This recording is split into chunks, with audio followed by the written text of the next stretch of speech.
आउज़ुबिल्लाहि मिनश्शैतानिर्रजीम बिस्मिल्लाहिर्रहमानिर्रहीम अल्लाहुम्मा सल्लि अला सय्यिदिना व मौलाना मुहम्मदिन व अला आलि सय्यिदिना व मौलाना मुहम्मदिन व बारिक वसल्लिम। डियर स्टूडेंट्स, आज का हमारा टॉपिक है फंडामेंटल राइट्स। राइट्स एंड ओब्लिगेशंस को जानना इंसान के लिए बहुत ज़रूरी है। अगर वो इंसान को फंडामेंटल राइट्स का ना पता हो तो वो उन्हें इम्प्लीमेंट नहीं करवा सकता। आज हम देखेंगे कि फ़ंडामेंटल राइट्स का बेसिक कंसेप्ट क्या है और इस पे एक बड़ी मशहूर जजमेंट है PLD 2022 लाहौर, पेज है 148। उसमें फ़ंडामेंटल राइट्स का क्या कंसेप्ट दिया गया है। सेकेंडली हम देखेंगे कि कौन से ऐसे राइट्स हैं जो कि इस constitution of Islamic Republic of Pakistan of 1973 में जो प्रोवाइड किया गया है। Remedy in case of violation of fundamental rights क्या है, different types of fundamental rights क्या हैं, और फंडामेंटल राइट्स जो है वो सस्पेंड हो सकते हैं या नहीं हो सकते। दूसरा यह है कि इफ़ेक्ट ऑफ आर्टिकल 8 जो है वेरी मच इम्पोर्टेंट है। इसमें एक जजमेंट है, लेटेस्ट जजमेंट है इस्लामाबाद हाई कोर्ट की 2023 PLC CS 123। बहुत इम्पोर्टेंट जजमेंट है ये दोनों। इनके अलावा हम जो है वो डिफरेंट जजमेंट्स को और उन पे जुडिशल व्यू को देखेंगे। आज का लेक्चर इसलिए भी इम्पोर्टेंट है कि आज के लेक्चर में हम देखेंगे कि हम फंडामेंटल राइट्स को कैसे याद कर सकते हैं और इनकी तरतीब जो है वो कैसे बाहर रखेंगे। तो फंडामेंटल राइट्स से पहले जानने से पहले हम देखेंगे कि राइट्स दो तरह के होते हैं। एक होता है लीगल राइट, जिसे जो कानूनी हकूक़ भी कहते हैं। लीगल राइट्स जो हैं ऐसे राइट्स जो recognized and protected by the rule of legal justice है, यानी कि आइन जो है इन लीगल राइट्स को प्रोवाइड नहीं करता, बल्कि जनरल रूल जो होते हैं, रूल्स ऑफ लॉ जो है या लीगल जस्टिस सिस्टम जो है वो प्रोवाइड करता है। दूसरे हैं फंडामेंटल राइट्स, बुनियादी हकूक़। फंडामेंटल राइट्स जो है वो बुनियादी हकूक़ कहलाते हैं। अब बुनियादी हकूक़ को जानने के लिए हम एक जजमेंट है PLD 2022 लाहौर 148, इस जजमेंट को देखेंगे। तो इसमें उन्होंने फंडामेंटल राइट को जो डिफ़ाइन किया है उसके मुताबिक rights which are not only granted but also protected by the constitution are called fundamental rights. Simple सी बात है, ऐसे हकूक़ जो ना सिर्फ आइन के ज़रिए मुहैया किए गए हों बल्कि आइन उनकी गारंटी भी दे, बुनियादी हकूक़ कहलाते हैं। अब ये जो डेफिनेशन है PLD 2022 लाहौर 148 में, ये उन्होंने जो फंडामेंटल राइट्स की डेफिनेशन बयान किया है उनके मुताबिक fundamental rights are those rights which are recognized, provided and pledged by the state to its citizens regardless of their colour और क्रीड एंड बिलीफ्स और बिलीव्स। और इसमें एक चीज़ जो बड़ी इम्पोर्टेंट है वो है कॉरस्पॉन्डिंग रिस्पॉन्सिबिलिटीज़। ये कंसेप्ट हम आगे जाके जो है वो पढ़ेंगे कि ये कॉरस्पॉन्डिंग रिस्पॉन्सिबिलिटीज़ का कंसेप्ट होता क्या है।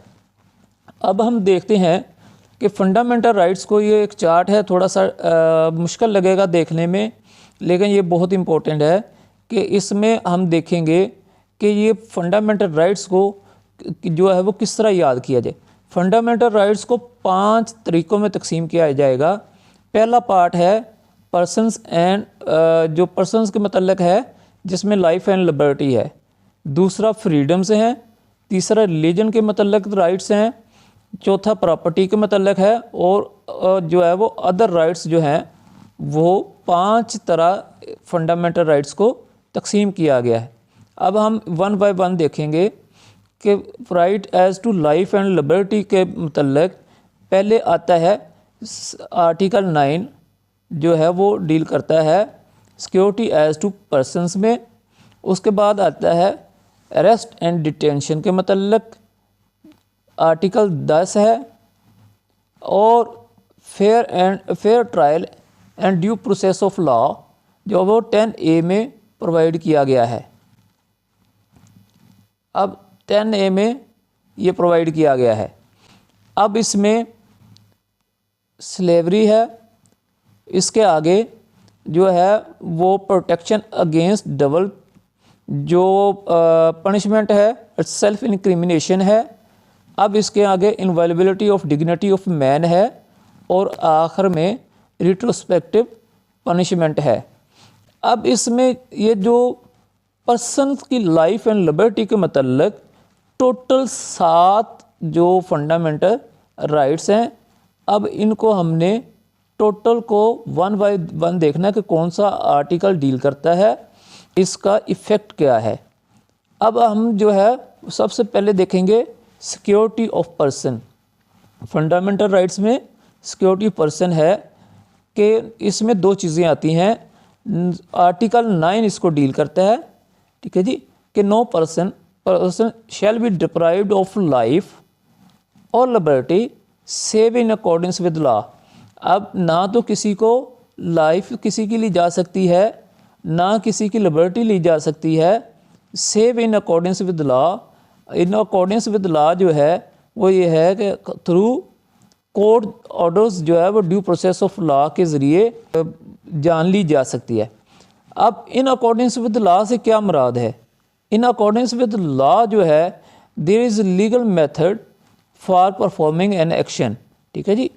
जैसे कि अब जो लाइफ है, पहले इसमें हम लाइफ को डिस्कस करेंगे कि जो बंदे को सज़ाए मौत दी जा सकती है for committing an offence punishable with death by the court orders है, आर्म रेजिस्टेंस है, पुलिस मुकाबला हो जाए, ठीक है जी, और while using the right of self defence जो है वो बंदा किसी की जान ले जा सकता है।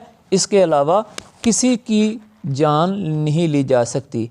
अब जो नेक्स्ट है वो हम देखेंगे कि इसकी जो अरेस्ट है जिसमें लाइफ तो हमने देख लिया। अब इसमें देखेंगे लिबर्टी। ये आर्टिकल 9 चल रहा है हमारा, आर्टिकल 9, ठीक है जी। अब सेव जो है वो लिबर्टी क्या है कि किसी बंदे को ना अरेस्ट किया जाएगा ना डिटेन किया जाएगा save in accordance with law. इसमें कुछ रेफरेंस हैं, इसमें कुछ रेफरेंस देखेंगे आप कि आपने सेक्शन 54 टू 67 क्या है CRPC का, ठीक है जी। CRPC का सेक्शन जो है वो बताता है कि कब किसी पर्सन को अरेस्ट किया जा सकता है। 167 और रिमांड के मतलब है, और 496 और 497 और 498 ये बेल के मतलब है। अब कब एक पर्सन को अरेस्ट किया जा सकता है? जब वो कमिटिंग एन कॉग्निजेबल ऑफेंस है, जिसमें देखेंगे कि 54 टू 67 तक जो है वो इसको डील करता है। फॉर प्रिवेंशन ऑफ पीस जो है, जो MPO का आजकल चल रहा है, maintenance of public order ordinance 1960 का जो है उसके तहत जो है वो अरेस्ट किया जा सकता है। In execution of warrants of court में उसको अरेस्ट किया जा सकता है, और जो है वो कॉम्पिटेंट अथॉरिटी या कॉम्पिटेंट कोर्ट से ऑर्डर लेकर उसको अरेस्ट किया जा सकता है। इसके अलावा अब आगे है सेक्शन 10, वेरी मच इम्पोर्टेंट। इस पर मैं एक अलहदा से सेपरेट से लेक्चर तैयार कर रहा हूँ कि इसमें जो है safeguard as to arrest and detention है। तो इसमें 2023 है, YLR 333 है, यानी 333, ये जजमेंट प्रिवेंटिव डिटेंशन पर है। और इसमें इस आर्टिकल को डिफ़ाइन किया गया है और इसकी जो इम्प्लीमेंटेशन के मतलब बड़ा वाज़े और बड़ा इम्पोर्टेंट व्यू दिया गया है। लाहौर हाई कोर्ट लाहौर की जजमेंट है, ये पढ़ने के काबिल है। अब safeguard as to arrest and detention में जो आर्टिकल 10 है वो प्रोवाइड ये करता है कि जब भी कोई बंदा अरेस्ट किया जाएगा तो सबसे पहले उसको उसकी ग्राउंड्स ऑफ अरेस्ट के मतलब बताया जाएगा, और right to be defended by the legal practitioner of his own choice होगा, और उसको 24 घंटे के अंदर अंदर जो है वो उसका मजिस्ट्रेट के सामने पेश किया जाएगा। ये सेक्शन 167 CRPC जो है रिमांड के मतलब है वो इसको डील करेगा। ये जजमेंट जब आप पढ़ेंगे तो आपको आर्टिकल 10 जो है वो सारा क्लियर हो जाएगा। अब इसमें जो रेलिवेंट प्रिवेंटिव डिटेंशन का इसमें बयान किया गया है, उसके लिए maintenance of public order ordinance 1960 को साथ पढ़ेंगे, और section 11 of anti terrorism act 1997 है, वो वेरी मच इम्पोर्टेंट। ये चीज़ें जो है वो डील करती हैं।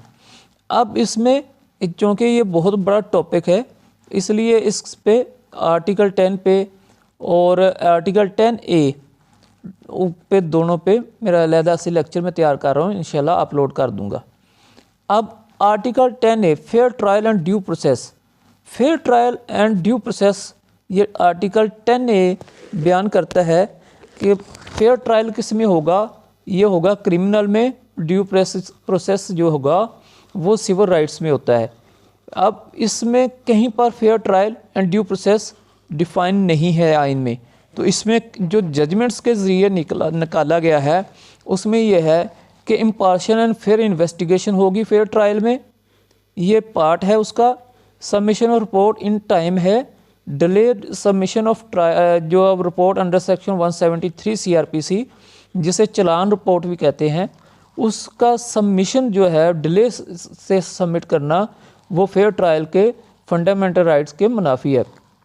अक्यूज की प्रजम्पशन एज टू इनोसेंस, उसको प्रज्यूम किया जाएगा innocent until and unless he prove to be guilty, और उसको fair opportunity to be defended की जाएगी, और opportunity to cross examine and report the evidence of opposite party, उसको पूरा मौका दिया जाएगा कि वो अपने खिलाफ एविडेंस को रिबट कर सके, और उसकी जो विटनेस की क्रेडिबिलिटी है वो थ्रू क्रॉस एग्जामिनेशन उसको शेक कर सके।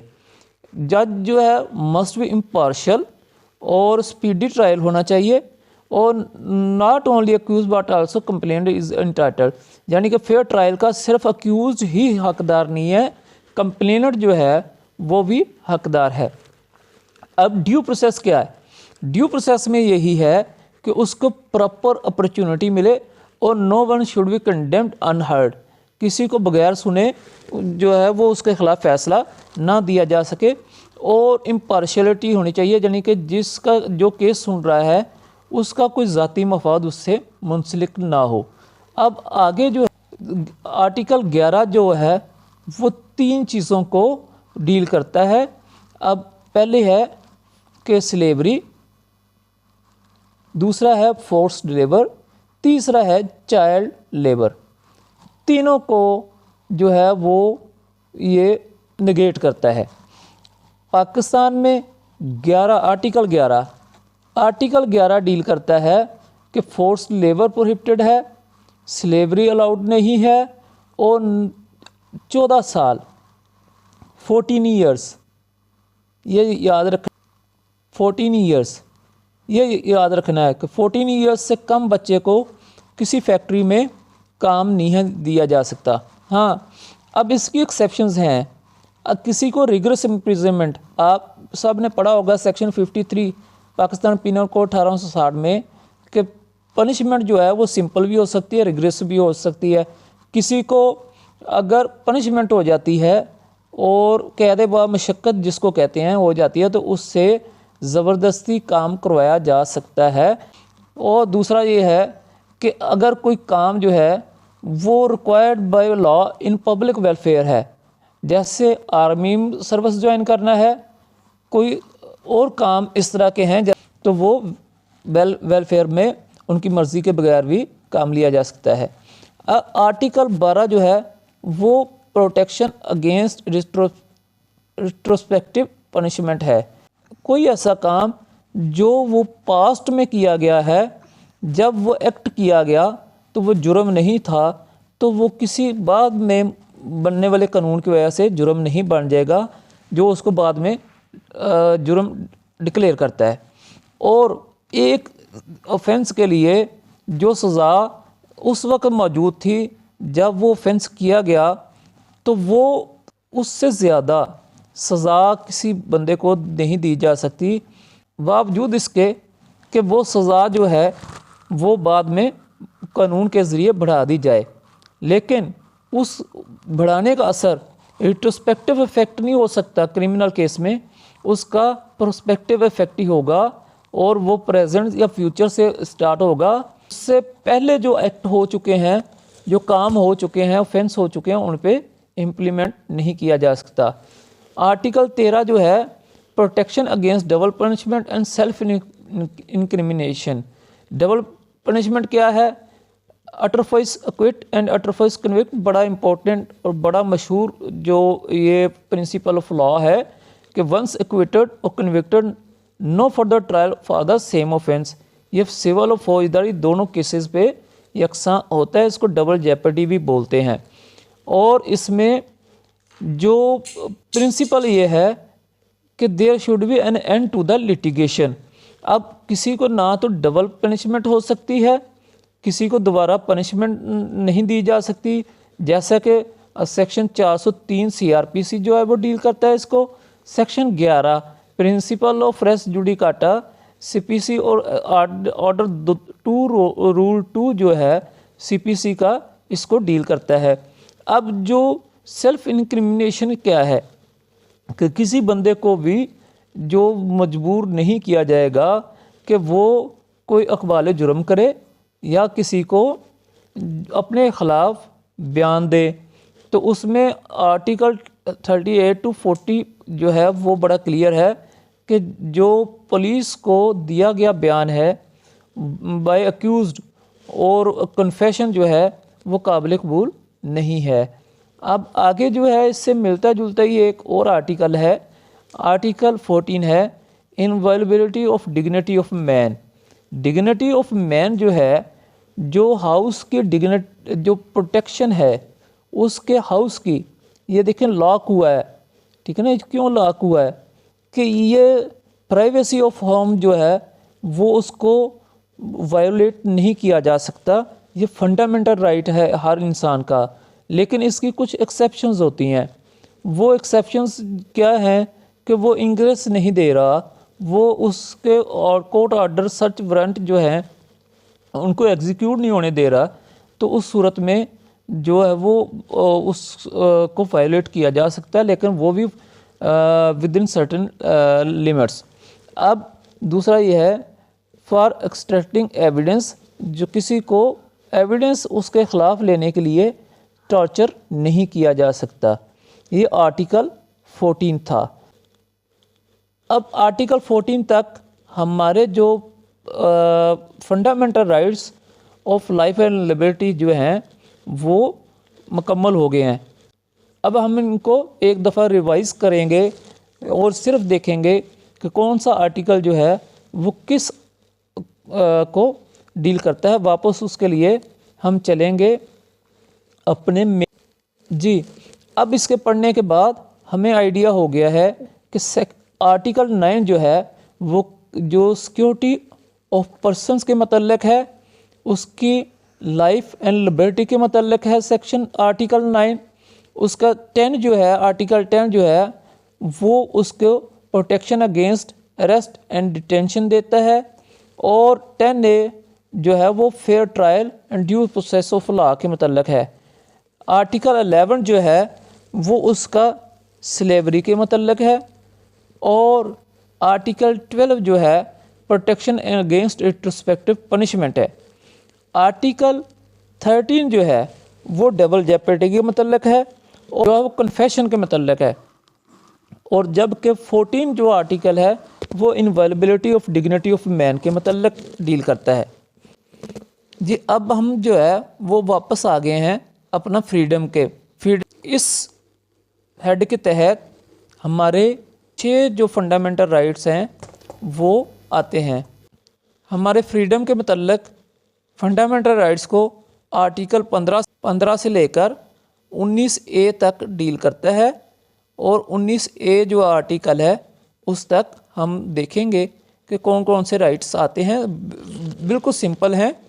आर्टिकल 15 है फ्रीडम ऑफ मूवमेंट, अब फ्रीडम मूवमेंट क्या है कि every citizen of Pakistan has a fundamental right to move anywhere, और किसी जगह भी जा सकता है सब्जेक्ट टू सर्टन एक्सेप्शंस हैं, जिसमें लॉ किसी भी शख्स पर जो है वो रीज़नेबल ग्राउंड्स पर कुछ रिस्ट्रिक्शंस लगा सकता है कि आपने फ़लाँ जगह पर नहीं जाना या इस एरिया में फ़लाँ बंदा नहीं आ सकता।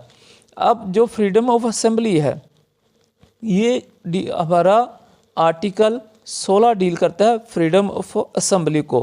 फ्रीडम ऑफ असेंबली जो है उसको आर्टिकल 16 डील करता है, यानी कि गैर मुसल्लह असेंबली की इजाज़त देता है और ये फंडामेंटल राइट है। आगे जो आर्टिकल 17 है ये एसोसिएशन को डील करता है, इसको हम आगे ये अलहदा से आगे पढ़ते हैं, अलहदा देखेंगे, क्योंकि इसमें सियासी जमात के ऊपर पाबंदी का भी इसी के तहत लगाई जाती है। ट्रेड बिजनेस एंड प्रोफेशन के मतलब आर्टिकल 18 है, और इसके मुताबिक जो है वो हर बंदे को हक है कि वो कोई भी बिज़नेस स्टार्ट करे और अपना बिज़नेस जो है वो रन करे, लेकिन इस पे भी सर्टन जो है वो इसकी लिमिट्स हैं, और इस पे भी हुकूमत जो है स्टेट जो है वो कोई भी इस पे पाबंदी लगा सकती है। अब फ्रीडम टू स्पीच है आर्टिकल जो 19 है, और इसमें राइट टू इंफॉर्मेशन जो है वो आर्टिकल 19A के तहत है।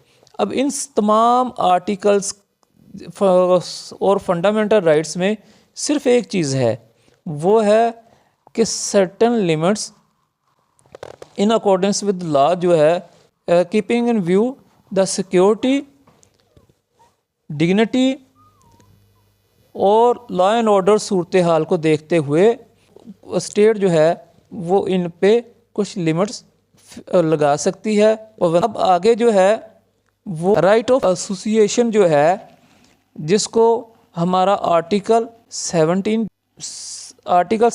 डील करता है, उसके तहत जो every citizen shall have the right to form association और union subject to any reasonable restrictions imposed by law in the interest of sovereignty और integrity of Pakistan, public order और मोरालिटी। अब जो मोरालिटी है ये जो sovereignty, integrity of Pakistan, public order और morality, ये चार लफ्ज़ जो हैं ये आप लोगों ने याद कर लेने हैं, क्योंकि जितनी भी फ्रीडम्स के मतलब राइट्स हैं सब में यही इस्तेमाल होने हैं। अब इसमें दूसरा ये है कि every citizen not being in the service of Pakistan, ये बड़ी इंपॉर्टेंट बात है कि कोई सरकारी मुलाजम किसी पॉलिटिकल पार्टी को ज्वाइन नहीं कर सकता और ना ही किसी एसोसिएशन को ज्वाइन कर सकता है। जो पॉलिटिकल पार्टीज़ पर बैन लगता है उसका भी आर्टिकल 17 में ही मेंशन है। अब उसमें यह है कि अगर फेडरल गवर्नमेंट जो है वो डिक्लेयर करती है कि कोई political party is operating in a manner prejudicial to the sovereignty और इंटीग्रिटी ऑफ पाकिस्तान, तो विद इन 15 डेज़ वो फेडरल गवर्नमेंट सुप्रीम कोर्ट को मामला रेफ़र करेगी और सुप्रीम कोर्ट का डिसीजन उस पर फाइनल होगा। एवरी पॉलिटिकल पार्टी जो है account for the sources of its funds.